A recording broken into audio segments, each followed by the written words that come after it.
Hello, my name is Carlos Mesa Pla, and today I will be performing the short story called Can Can by Arturo Vivante. This story is about disloyalty, unfaithfulness, and family attachment. It speaks about a man who suddenly decides to be disloyal to his wife, and soon he regrets his decision, but it is too late to take it back. I related to it because I think we've all been there where we love somebody, we want to be with them, but we don't know our emotions and why we feel the way we feel, so we go to being disloyal instead of just communicating with somebody. "I'm going to go for a drive," he said to his wife. "I'll be back in an hour or two."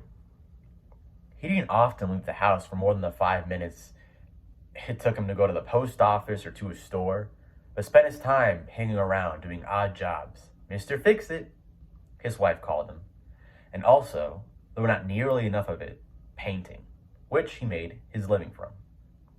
"All right," his wife said brightly, as though he were doing her a favor. As a matter of fact, she didn't really like him to leave. She felt safer with him at home, and he helped with the children, especially the young one. "You're glad to get rid of me, aren't you?" he said.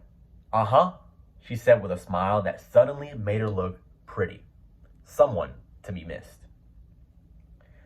She didn't ask him where he was going for his drive. She wasn't the least bit inquisitive, though jealous she was in silent, subtle ways. As he put his coat on, he watched her. She was in the living room with her elder daughter. "Do the can-can, mother," the child said, at which she held up her skirt and did the can-can, kicking her legs high in his direction. He wasn't simply going out for a drive, as he had said, but going to a cafe to meet Sarah, whom his wife knew but did not suspect, and with her go to a house on a lake his wife knew nothing about, a summer cottage to which he had the key. "Well, goodbye," he said. "Bye," she called back, still dancing. This wasn't the way a husband expected his wife, whom he was about to leave home to go to another woman, to behave at all, he thought. He expected her to be sewing or washing, not doing the can-can, for God's sakes. Yes, doing something uninteresting and unattractive like darning children's clothes. She had no stockings, no shoes. Her legs looked very white and smooth, secret, as though he had never touched them or come near them. Her feet swinging up and down in the air, seeming to be nodding to him. She held her skirt bunched up attractively. Why was she doing that at all times now? He lingered. Her eyes had mockery in them, and she laughed. The child laughed with her as she danced. She was still dancing as he left the house. He thought of the difficulties he had had arranging this rendezvous, going out to the call box, phoning Sarah at our office she was married to, her being out, his calling her again, the busy signal, the coin falling out of sight, his opening the door of the phone in the order to retrieve it, at last getting her on the line, her asking him to call again next week, finally setting a date. Waiting for her at the cafe, he surprised himself, hoping she wouldn't come. The appointment was at 3. It was now 10 past. Well, she was often late. He looked at the clock and at the picture window for her car, a car like hers and yet not hers, no luggage rack on it. The smooth, hard drop gave him a peculiar pleasure. Why?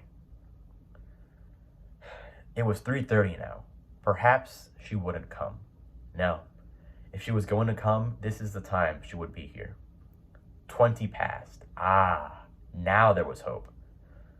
Hope. How strange he should be hoping for her absence. Why had he made the appointment if he was hoping for her to miss it? He didn't know why, but simpler if she didn't come. Because all he wanted now was to smoke a cigarette, drink that cup of coffee, and for the sake of them, and not to give himself something to do. And he wished he could go for a drive, free and easy, as he had said he would. But he waited, and at 3:30, she arrived. I had almost given up hope, he said. They drove to the house on the lake. As he held her in his arms, he couldn't think of her. For the life of him, he couldn't. What are you thinking about? She said afterwards, sensing his detachment. For a moment, he didn't answer. Then he said, You really want to know what I was thinking of? Yes, she said anxiously. He suppressed a laugh as though what he was going to tell her was too absurd or silly. I was thinking of someone doing the can-can. Oh, she said, reassured. For a moment, I was thinking you were thinking of your wife.